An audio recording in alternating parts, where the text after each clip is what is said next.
soulagé, mais pas satisfait. En tout cas, pas complètement.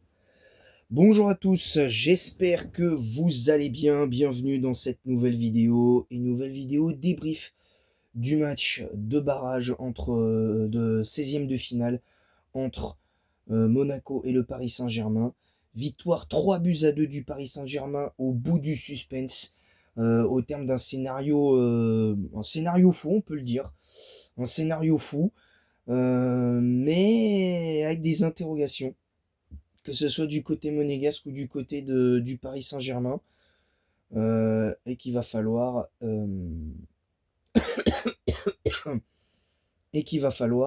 évoquer. Alors évidemment, je vais noter les joueurs du Paris Saint-Germain. Je vais essayer d'être le plus objectif possible. Parce que pour moi, il y a des joueurs qui ont été bons, il y a des joueurs qui sont totalement passés à côté. Et pour la première fois, je vais vous dire, pour moi, il y a des joueurs comme Mendes qui, du début à la fin, ont, sont pour moi passés à côté.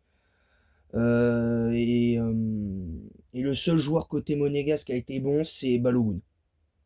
Bon, forcément, auteur d'un doublé, on va pas se mentir. Bref. Alors évidemment, on va commencer par Monaco, parce que clairement, Monaco, j'ai pas compris ce qui s'est passé. Monaco démarre très très bien ce match. Il démarre très très bien. Avec ce but au bout d'une minute de jeu, au bout de 57 secondes.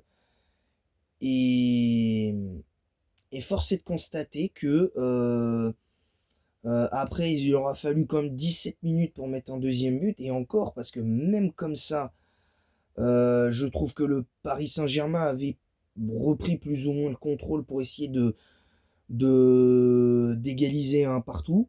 Mais ça n'a pas été le cas. Malheureusement, le Paris Saint-Germain a encaissé ce deuxième but de Balogun. Malheureusement, ben ça a fait, il s'est passé ce qui s'est passé. Il s'est passé ce qui s'est passé. Concrètement, on va pas se mentir.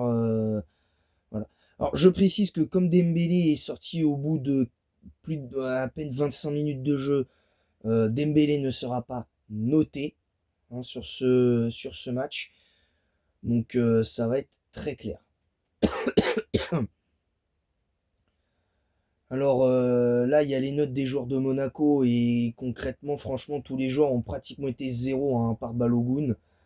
Peut-être à Kliouche qui a peut-être sorti un petit peu la tête de l'eau à ce niveau-là. On va donc parler de Safonov, et là je pense qu'il va falloir vraiment se poser des questions sur Safonov, parce que voilà. Excusez-moi, je tire sur la manette.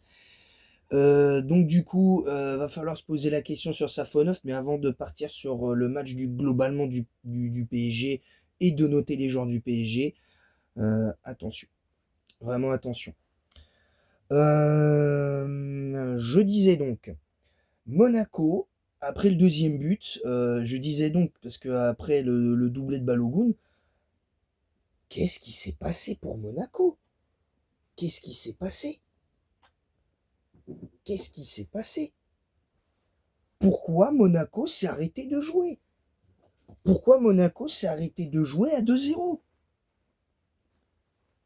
Est-ce que, j'ai une théorie moi, est-ce que le fait que Monaco ait mené 2-0 s'est dit ouais ben le PSG pas au mieux, le PSG est pas au mieux en ce moment dans le jeu, on va se gérer, c'est déjà gagné d'avance. Ben, je suis désolé, mais là c'est quand même grave, selon moi. C'est quand même assez grave. Je vais pas vous mentir, c'est quand même assez grave. Maintenant, hormis les deux buts, hein, si les supporters monégasques viennent sur cette vidéo et sont objectifs, sérieusement, est-ce que vous contestez encore le carton rouge de Golovin, et est-ce que vous dites que votre équipe a fait un bon match hier soir? Bah ouais, bah non. Bah non. Parce que à part les 20 premières minutes, donc à part l'entame de match qui était bonne, côté monégasque, il n'y a rien eu. Parce que sur 94 minutes, je crois à peu près, il me semble qu'il y a eu 3 ou 4 minutes d'arrêt de jeu, mais sur 90 minutes, vous n'avez été bon que 20 minutes. Et ça, pour moi, c'est un problème. Parce que croyez-moi, je vous garantis que le match retour, croyez-moi que le match retour dans une semaine, les Parisiens vont s'appuyer ils vont s'appuyer sur ça. Parce que même si vous faites une bonne entame mais que vous marquez pas, vous allez vous faire, vous allez vous faire taper. Au niveau du score, j'entends, hein, vous allez vous faire taper. Donc très, très match à mes yeux très décevant de Monaco et un bien meilleur match à mes yeux du PSG, à part l'entame de match.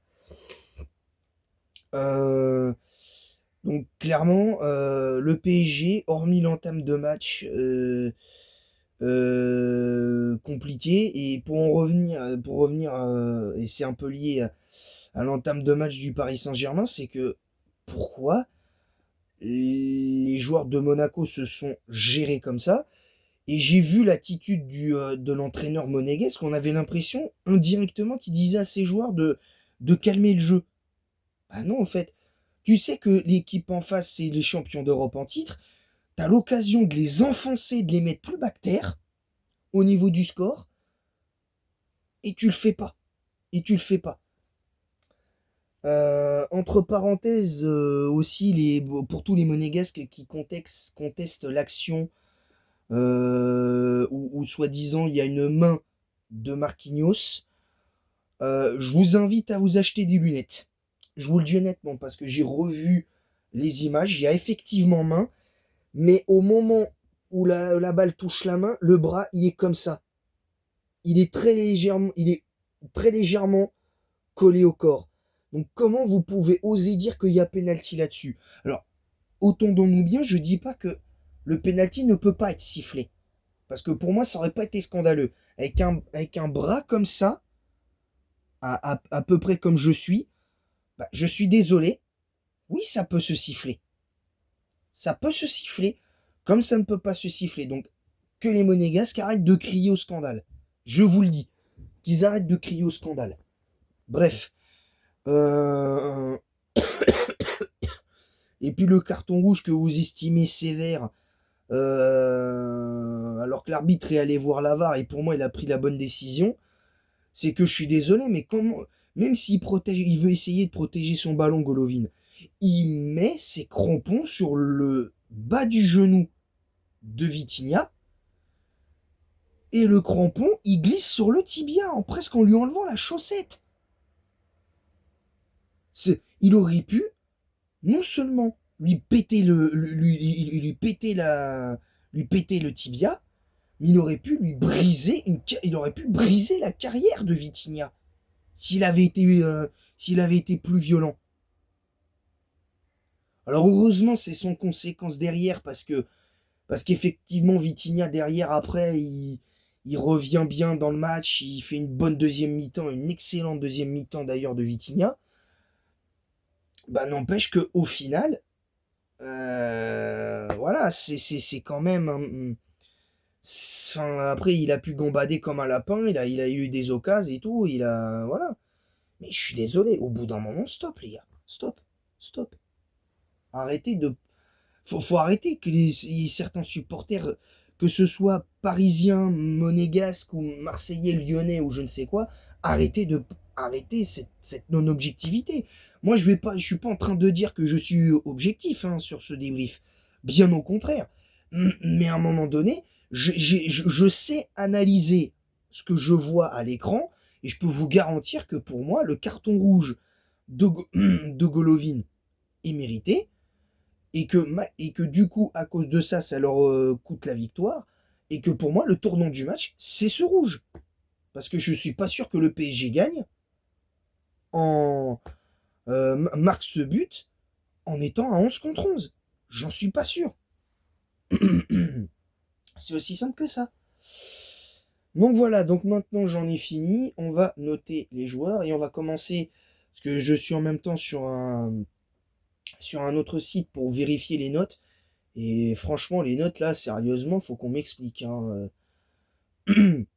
Parce que là, parce que Foot Mercato, personnellement, je comprends pas leurs notes à eux, hein. Je comprends pas leurs notes.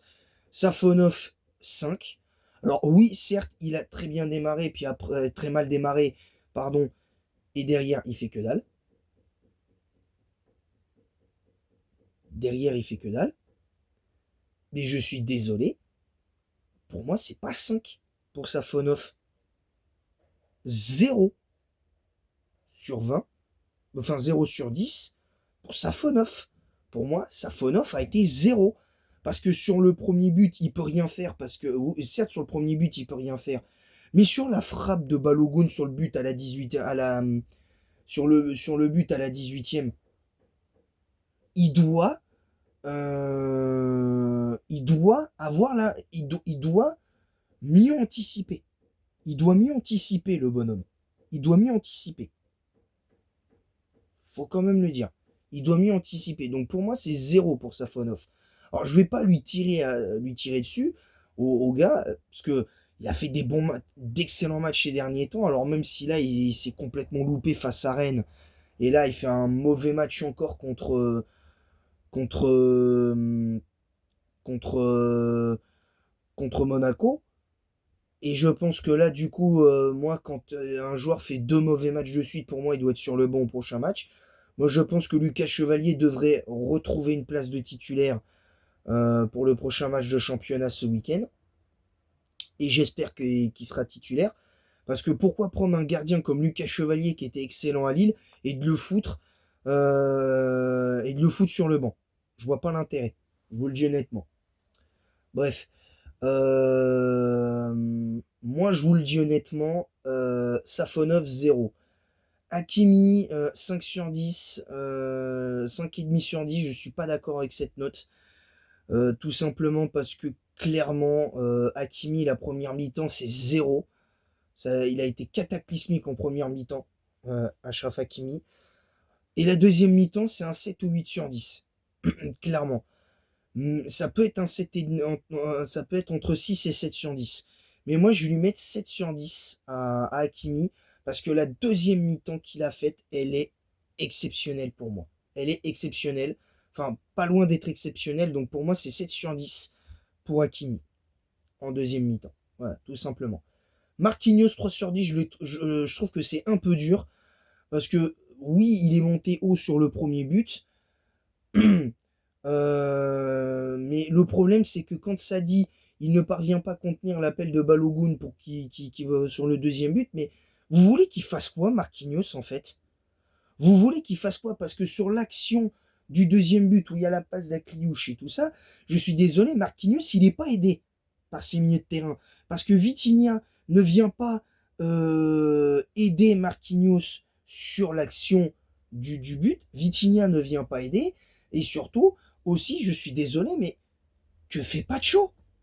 Que fait Pacho sur l'action? Que fait Pacho? Donc, au bout d'un moment, excusez-moi, mais là, va falloir être cohérent. Pour moi, Marquinhos, c'est même pas 3/10 que je mets. Pour moi, je lui mets pas 7/10, hein. Attention, hein, je suis pas en train de dire que je lui mets 7/10. Mais après, moi, je lui mets. Quoique, si, je vais lui mettre 7/10 quand même à Marquinhos parce que la deuxième mi-temps est bien meilleure. La deuxième mi-temps, mais pour moi, c'est 7/10, Marquinhos. Pour moi, c'est 7/10. Bien que le coup où ils disent, mais il échappe à la correctionnelle sur la main, certes, le long du corps, alors qu'il voulait jouer le ballon de la tête à la 70e minute, mais pour moi, je suis désolé, il n'y a pas main. Parce que le bras, il est comme je l'ai dit, il est comme ça. Le bras, il est à peu près comme ça. Mais il n'est pas décollé, c'est pas complètement décollé du corps. Donc il n'y a pas lieu de siffler penalty. Donc je suis désolé, mais sur cette règle des mains dans la surface, va falloir une bonne fois pour toutes s'accorder. Qu'elle soit collée au corps ou pas, va falloir s'accorder et dire, bah, dès l'instant que la balle touche le bras, faut siffler penalty. Au bout d'un moment, faut arrêter de changer tout le temps les règles sur les mains dans la surface. Faut arrêter avec ça. Pacho 6/10 pour moi, c'est 8/10, je suis désolé. Alors oui, il est pas... euh, sur le premier but, il est pour moi un peu responsable parce qu'il fait pas... il fait à mes yeux pas le bon choix sur cette action-là. Pour moi, il fait pas le bon choix et je trouve ça dommage. Je trouve ça dommage. Pour moi, malgré tout, mais à part cette erreur, pour moi, euh, oui, il est pris de vitesse sur le deuxième but. Il fait pas grand-chose, mais pour moi, c'est un 8 sur 10. Et après, pour moi, il a été excellent. Et pour moi, il a été excellent parce que le peu de fois où Monaco a eu une situation de contre, il était là, Pacho, après. Après, il a été là, il a pu mieux aider Marquinhos. Et moi, je valide le 8 sur 10 de Pacho, clairement. Même si il peut encore faire mieux. Ça, c'est clair. Mendes, 3,5 sur 10. Je suis pas loin d'être d'accord quand même. Je vais lui mettre. Moi, je lui mets 2 sur 10 à Mendes parce que même si après il a essayé de se remettre dans le match, je suis désolé. À un moment, va falloir que Mendes se réveille parce que là, ça fait deux trois matchs où Mendes, je le trouve très moyen. Donc, moi, j'ai envie de lui mettre 2 sur 10. Mais c'est vrai que quand il dit il se reprend bien en seconde période, moi, je pense que, et c'est pas dû au fait que Monaco soit réduit à 10, déjà même avant l'exclusion à la 47e minute, je trouve que Mendes, déjà même en fin de première période, montait en puissance. Donc je pense que Nuno Mendes, pour moi, à la limite, je vais lui mettre 4 sur 10 à Mendes, parce que clairement, pour moi, c'est celui qui est vraiment, vraiment passé à côté de son match en comptant Safonov. Clairement. Pour moi, c'est mes deux flops. Pour moi, c'est mes deux flops. Voilà. Ensuite, le Zaire Emery. Zaire Emery, 6,5 sur 10. Moi, je lui mets 7. Parce que certes, la première mi-temps de Zaire Emery était compliquée, mais il n'est pas mauvais. C'est pas le plus mauvais. Ça n'a pas été le plus mauvais au milieu de terrain, contrairement à Vitinha, à qui je mets 0 sur 10 en première mi-temps. Pour l'ensemble de son œuvre en première mi-temps. Et voilà, donc moi je lui mets, j'enlève le et demi, je lui mets 6 sur 10 à Zaïre Emery pour l'ensemble de son œuvre par rapport à son match. Vitinha, 5,5 sur 10, moi je lui mets 5, c'est cohérent, 5,5 sur 10. 5, 5,5, c'est cohérent. Je l'ai trouvé moyen, Vitinha, parce que la première mi-temps cataclysmique, deuxième mi-temps, il a été beaucoup, beaucoup mieux. Il a été beaucoup mieux en seconde période. Mais je pense que s'il avait marqué son penalty, très honnêtement, je pense que son match, il le sauve. Je pense que son match, il le sauve complètement. Il peut passer de 5 à 7 sur 10. Mais à cause de son penalty raté, malheureusement, forcément, ça a été compliqué. Neves 6 sur 10 en termes de match timide, ouais, d'accord. Est-ce que les gens à Foot Mercato ils regardent le match avec des lunettes en vert teinté? Je comprends pas. Là, je vois même la note de Kvaratskhelia, on va y revenir à lui.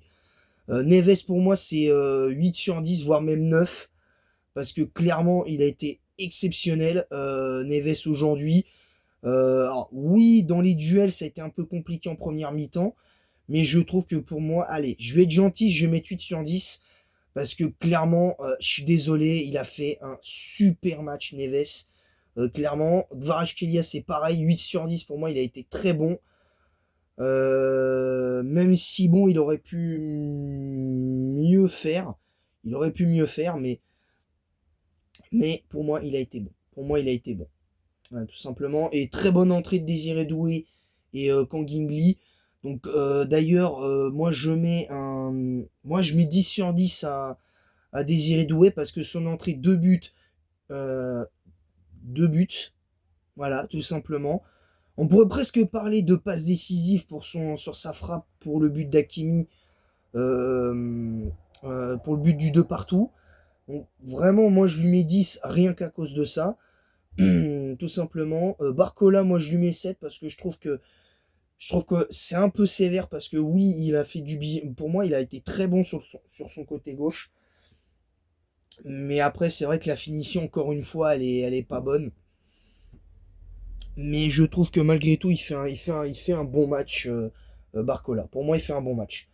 L'entrée de Ramos, de Gonzalo Ramos, je vais pas la noter parce que pour moi, elle est correcte sans plus. Clairement. Clairement, voilà. Bon, voilà, vous avez mes notes des joueurs. Vous avez mes notes des joueurs. Moi, je vais vous laisser là. Je vais vous laisser je vais vous laisser sur cette note, sur les notes, sur cette note-là.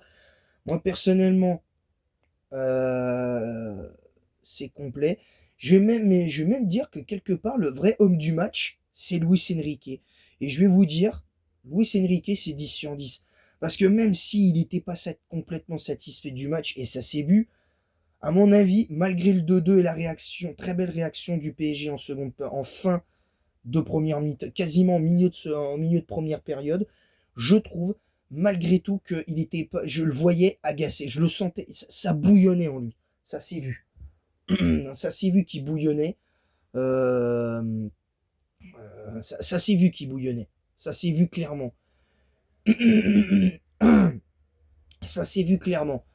Donc moi, je vais vous dire clairement, je pense que Luis Enrique, c'est l'homme qu'il fallait au Paris Saint-Germain. Parce que quand tu vois la déclaration qu'il fait après le match, après la défaite à Rennes, où il dit qu'il prend pas en compte les déclarations de Dembélé, ou qu'il faut que tous les joueurs se mettent dans le même panier et jouent collectif, et tout ça, et que derrière, euh, il dit en conférence de presse, je n'accorde aucune valeur à la déclaration de Dembélé et que tout le monde doit être mis dans le même sac et que c'est à moi de prendre les décisions, tout comme, et non pas le directeur sportif, le président et tout ça, ou les joueurs. C'est lui le décisionnaire, c'est lui qui a les pleins pouvoirs.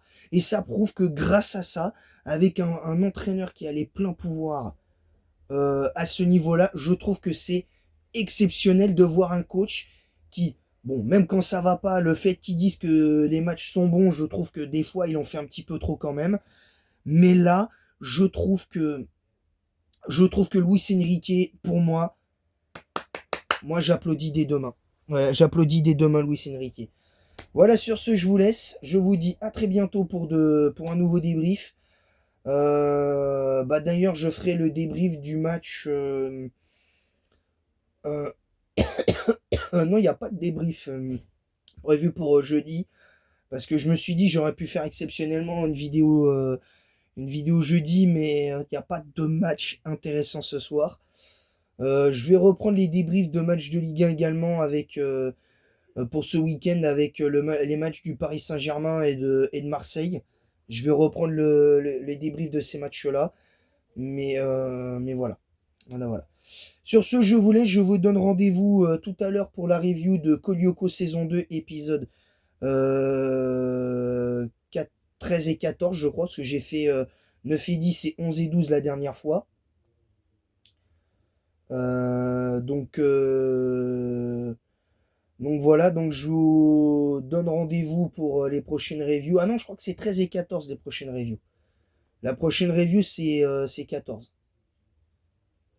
C'est euh, c'est 13 et 14 parce que j'avais fait 11 et 12 11 et 12 la semaine dernière que j'avais enfin réussi à faire, bien évidemment.